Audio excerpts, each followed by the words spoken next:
today is our higher education graduation ceremony. It's one of the highlights of our year at the NPTC group of colleges.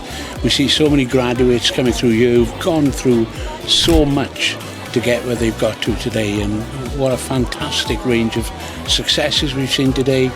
People of all ages, all coming through, all getting degrees and higher nationals. Fabulous. I love today, and seeing the smile on the students' face as they graduate coming across the stage.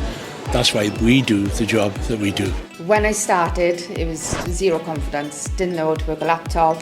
Was going to quit after the first week, and then I got my first class honours degree now.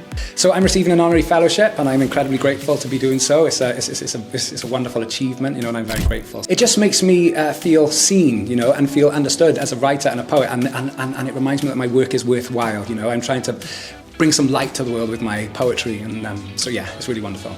Proud, emotional, because I never thought I'd get this far. As going back to college as a 40-year-old woman I didn't think it was possible, but it is, and I just want everyone to realise it is possible.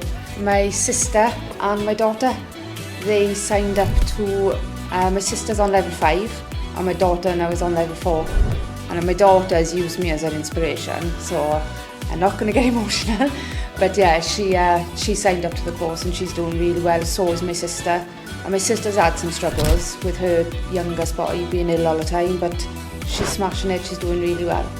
To just learn who they are through experience, through education, and just follow their own instincts. I think who knows where you'll end up, but the education is never wasted. It's just it's a brilliant thing.